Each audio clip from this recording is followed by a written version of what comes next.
শাহবাগ এলাকার এই খোলা আকাশের নিচে তাপমাত্রা প্রায় 38 ডিগ্রি সেলসিয়াস। রমনা পার্ক এলাকায় তাপমাত্রা দেখাচ্ছে 35 থেকে 36-এর মাঝামাঝি। একটু সবুজায়ন যে অনেক বেশি স্বস্তি এনে দিতে পারে তা কিন্তু প্রমাণিত। নগরায়নের নামে কাটা হচ্ছে গাছ, ভরাট হচ্ছে জলাধার, ফলাফল সবুজের দেশে লু হাওয়া। 7 বছরে ঢাকার তাপমাত্রা বেড়েছে 3.5 ডিগ্রি। হিটস্ট্রোকে আরও 3 জনের মৃত্যু। গরমেতে আমরা গাড়ি চালাতে খুব অঞ্জলা অতৃষ্ট। কারেন্ট পাওয়া যাচ্ছে না, গরমে বিরাট কষ্ট হচ্ছে, বাচ্চাদের অনেক কষ্ট হচ্ছে, ঠান্ডা লাগতেছে, জ্বর হচ্ছে। জলাধার এবং সবুজ এই শহরের কথা যদি বলি, তার মাত্র 8 থেকে 9% আছে, অথচ 15 থেকে 20 ভাগ থাকার কথা। বরেন্দ্র অঞ্চলে নির্বিচারে ভূগর্ভের পানি ব্যবহারে বেড়েছে সংকট। পুকুরে তো পানি নাই, আমরা অনেক দূর থেকে পানি ধোয়া খুব কষ্ট করে খাই। চতুর্দিকে যেগুলো দেখেন এগুলো সব ফাটা আছে, পানির সমস্যার জন্য। দেখছিলেন প্রধান শিরোনাম। সন্ধ্যার সময় সঙ্গে আছি আমি ওমর ইনান। এবার অন্যান্য শীর্ষ সংবাদ। প্রথম দফার উপজেলা নির্বাচনে 20 জনের বেশি মন্ত্রী এমপির স্বজন ভোটের মাঠে। বিনা বাধায় জয়ের পথে 7 জন। দলীয় সিদ্ধান্ত না মানলে ব্যবস্থা, হুঁশিয়ারি ওবায়দুল কাদেরের। এবং ভারতের লোকসভা নির্বাচনের দ্বিতীয় দফার ফোকাস রাহুল গান্ধীর কেরালা। মোদি ম্যাজিক নয়, রাজ্য বিফোর কংগ্রেস স্বপ্নে। শক্ত প্রতিদ্বন্দ্বী বাম জোট।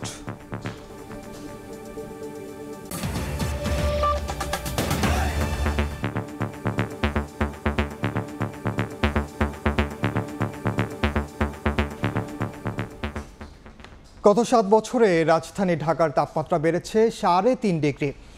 গবেষণা সংস্থা ক্যাপসের জরিপে দেখা যায় 2017 সালে রাজধানী ঢাকায় গড় তাপমাত্রা ছিল 33.4 ডিগ্রি সেলসিয়াস। চলতি বছর তা 36.96। বৈশ্বিক উষ্ণতা সেখানে ভূমিকা রাখলেও স্বেচ্ছাচারী নগর পরিকল্পনায় এই তাপ বৃদ্ধির অন্যতম কারণ। অসহায় পরিবেশ মন্ত্রীও বলছেন রাতারাতি এই অবস্থার পরিবর্তন সম্ভব নয়। তবে দেরি হলেও এবার নেওয়া হচ্ছে দীর্ঘমেয়াদী পরিকল্পনা। রাশেদ লিমনের রিপোর্ট।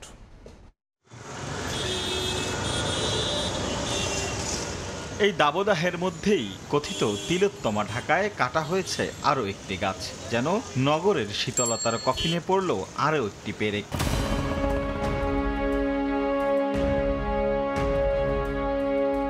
কাটা গাছের গুড়ি দেখে যে উপমাটি দেওয়া হলো, সেটি খুব কি বাড়াবাড়ি হয়েছে?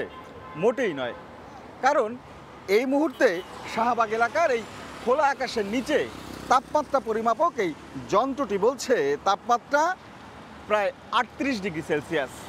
ঠিক তার কয়েকশো গজ সামনে অর্থাৎ রমনা পার্ক এলাকায় শীতল ছায়ায় অর্থাৎ গাছের নিচে দাঁড়িয়ে এবার পরীক্ষা করতে চাই সেখানকার তাপমাত্রা কত।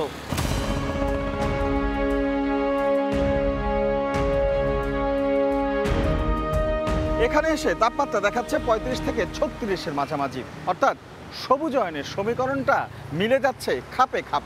সেক্ষেত্রে বৈশ্বিক উষ্ণতা সহ নানা অজুহাতে তাপমাত্রা বৃদ্ধির কারণ দেখানো হলেও একটু সবুজায়ন যে অনেক বেশি স্বস্তি এনে দিতে পারে তা কিন্তু প্রমাণিত। তবু হুঁশ ফেরে কই? নগরায়নের নামে একদিকে কমছে গাছের সংখ্যা, অন্যদিকে ভরাট হচ্ছে জলাধার, আর তারই খেসারত দিতে হচ্ছে প্রতিনিয়ত।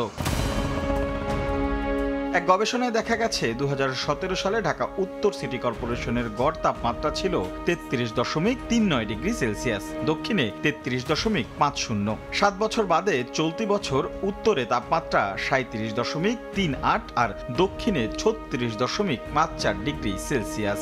সেই হিসেবে এই নগরের গড় তাপমাত্রা বেড়েছে 3.51 ডিগ্রি সেলসিয়াস। এমন দশার জন্য বৈশ্বিক, আঞ্চলিক ও স্থানীয় 3টি ধাপই দায়ী। তবে স্থানীয়ভাবে নিয়ন্ত্রণ করা গেলে প্রভাব কিছুটা কম থাকত। জলাধার এবং সবুজ বৃক্ষ এগুলো তাপমাত্রা অ্যাবজর্ভ করে। এই শহরের কথা যদি বলি, তার মাত্র 8 থেকে 9% আছে, অথচ 15 থেকে 20 ভাগ থাকার কথা। এদিকে মন্ত্রীর যেন সরল স্বীকারোক্তি, অবহেলায় জল গড়িয়েছে অনেক দূর, তাই চাইলেই রাতারাতি সব বদলে দেয়া যাবে না। তবে দীর্ঘমেয়াদী বেশ কিছু পরিকল্পনা জমেছে তার দপ্তরে। এখন আমাদেরকে এই বাস্তবতাটা চিন্তায় নিয়ে আসতে হবে, আমরা কিভাবে এই পরিস্থিতিতে মানে সার্বিক অবস্থা বা পরিবেশটাকে সহনীয় করা যায় আমরা কিভাবে এটা নিয়ে কোপ করতে পারি সেটা নিয়ে কিন্তু আমরা ইতিমধ্যেই ভাবছি। এসব পরিকল্পনা বাস্তবায়নে সমন্বয় বড় চ্যালেঞ্জ মানছেন খোদ পরিবেশ মন্ত্রী। সর্বনাশ তো যা হবার হয়েছে বহু আগে, এখন আর এত হা হুতাশ করে লাভটাকেই। দেয়ালে যখন পিঠ ঠেকেছে তখন এগুতে হবে সামনের দিকেই। তাই তো পরিবেশবিদরা বলছেন কর্তৃপক্ষ শক্ত হাতে এখনই পদক্ষেপ না নিলে হয়তো আরও চড়া মূল্য দিতে হবে এই নগরবাসীকে। রাশেদ লিমন, সময় সংবাদ, ঢাকা। প্রথম দফার উপজেলা নির্বাচনে ভোটের মাঠে লড়ছেন ২০ জনের বেশি মন্ত্রী এমপির আত্মীয়। বিনা বাধায় জয়ের পথে ৭ জন। এদিকে আওয়ামী লীগ সাধারণ সম্পাদক ওবায়দুল কাদের আবারও হুঁশিয়ারি দিয়ে বলেছেন, দলীয় সিদ্ধান্তের বাইরে গেলে নেওয়া হবে ব্যবস্থা। মাঠে আছেন, এদের মধ্যে আবার ৭ জনই বিনা বাধায় জয়ী হওয়ার পথে। দ্বিতীয় দফার ভোটেও মাঠে রয়েছেন ২.৫ ডজনের বেশি প্রার্থী। বুধবার ধানমন্ডিতে আয়োজিত সংবাদ সম্মেলনে ঘুরে ফিরে আসে সারা দেশে মন্ত্রী এমপি স্বজনদের নির্বাচন থেকে সরে না যাওয়ার বিষয়টি। আনুষ্ঠানিকভাবে নির্বাচন কমিশনে যে সময়সীমা, তারপরও কেউ ইচ্ছে করলে প্রত্যাহার করতে পারে। দলীয় নির্দেশনা অমান্য করলে সময় মতো এর সিদ্ধান্ত অবশ্যই নেওয়া।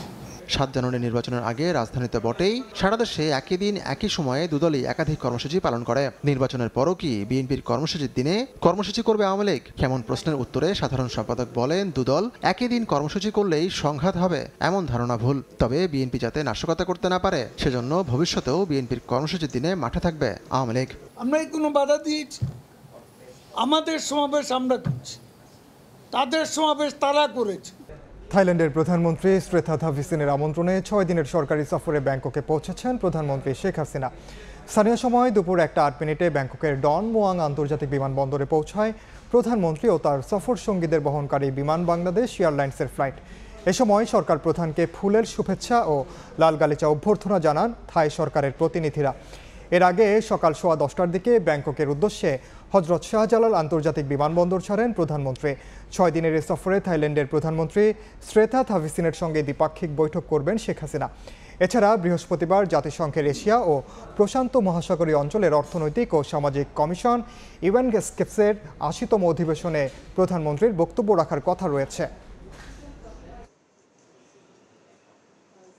সন্ধ্যার সময় আরও একটি বিরল মহাজাগতিক ঘটনার সাক্ষী বিশ্ব। আকাশের বুকে গোলাপি চাঁদের সৌন্দর্য ছড়াচ্ছে মুগ্ধতা। এই মুহূর্তে আগারগাঁওয়ে জাতীয় বিজ্ঞান ও প্রযুক্তি জাদুঘরে প্রশাসনিক ভবনের ছাদে আছেন সহকর্মী রাইদুল ইসলাম শুভ। যাচ্ছে তার কাছে। শুভ, বিরল এক মহাজাতিক ইতিহাসের সাক্ষী হয়ে দাঁড়িয়ে এলো বিশ্ববাসী। তারই ধারাবাহিকতায় বাংলাদেশেও কিন্তু সাক্ষী হতে যাচ্ছে এবং হচ্ছেও। বাংলাদেশের বিভিন্ন আকাশে কিন্তু দেখা দিয়েছে এই এপ্রিল মাসে যে সকল, যদি বলতে চাই যে প্রতি বছরের এই এপ্রিল মাসেই কিন্তু যেই পিঙ্ক মুন রয়েছে বা গোলাপি চাঁদ রয়েছে সেটি কিন্তু মহাকাশে দেখা গিয়ে থাকে। এই যে চাঁদ, গোলাপি চাঁদ, তাকে কেন্দ্র করে কিন্তু বিভিন্ন জায়গায় কিন্তু বিভিন্ন আয়োজন করা হয়েছে। যে আমরা বলতে চাই রাজধানী ঢাকা শহরের বিজ্ঞান ও জাদুঘরে কিন্তু এই সকল চাঁদকে দেখতে, এই গোলাপি চাঁদ দেখতে কিন্তু দর্শনার্থীদের কিন্তু একটি আয়োজন করা হচ্ছে। টেলিস্কোপের মাধ্যমে তারা দেখছেন।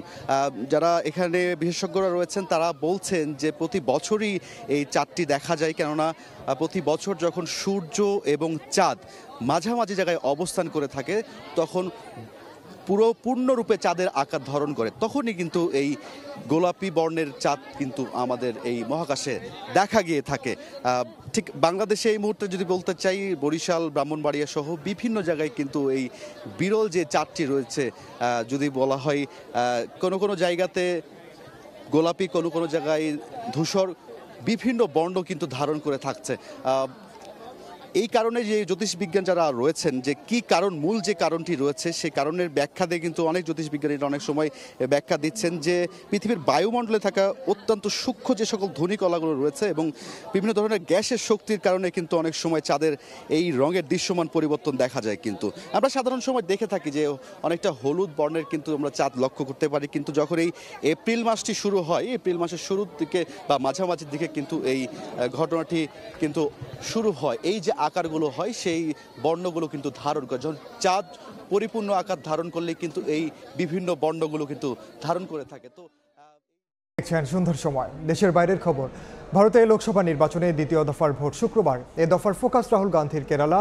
এই রাজ্যে মোদি ম্যাজিক নয়, কংগ্রেস স্বপ্নে বিভোর সমর্থকরা, তবে তাদের শক্ত প্রতিদ্বন্দ্বী বাম জোট। সুব্রত আচার্যের রিপোর্ট, ছবি তুলেছেন বিশ্বজিৎ দাস। পাহাড় থেকে সমুদ্র, বন থেকে সমতল, নদী থেকে খালবিল, শিল্পীর তুলিতে আঁকা মনে হবে কেরালাকে। 15,500 বর্গমাইলের রাজ্যে বসবাস করেন প্রায় 3.5 কোটি মানুষ। রাজনৈতিক বৈচিত্র্যে ঠাসা রাজ্যটিতে 2021 সাল থেকে শাসন করছে বাম নেতৃত্বাধীন লেফট ডেমোক্রেটিক ফ্রন্ট বা এলডিএফ। 140 আসনের 98টি আসনই বাম এবং তাদের শরিকদের দখলে। তবে লোকসভার চিত্রটা প্রায় 180 ডিগ্রি উল্টো। 2019 সালের 20 আসনের কেরালায় কংগ্রেসময় গোটা রাজ্য। বাম জোটকে কার্যত খড়কুটোর মতোই উড়িয়ে দিয়েছে রাহুল গান্ধীর দল। গোটা দেশে ধর্মীয় যে মেরুকরণ সেটার আঁচ ফেললেও বিজেপি কেরালায় সেই আঁচ ফেলতে পারেনি। আর সে কারণেই 2016 পর থেকেই অনেক চেষ্টার পরেও বিজেপি সেখানে খুব বেশি প্রভাব ফেলতে পারেনি। আর এবার লোকসভা নির্বাচনেও বিজেপি প্রচারণায় এগিয়ে থাকলেও ভোট বাক্সে ঠিক কি পরিমাণ প্রভাব পড়বে সেটা কিন্তু জানা যাবে আগামী 4 জুন। কেরালা রাজ্য থেকে সুব্রত আচার্য, সময় সংবাদ। এই ছিল সন্ধ্যার সময়ে। জনপদের সময়ের সঙ্গে থাকবেন সহকর্মী জাফর সাদিক। সঙ্গে থাকুন সময়ের।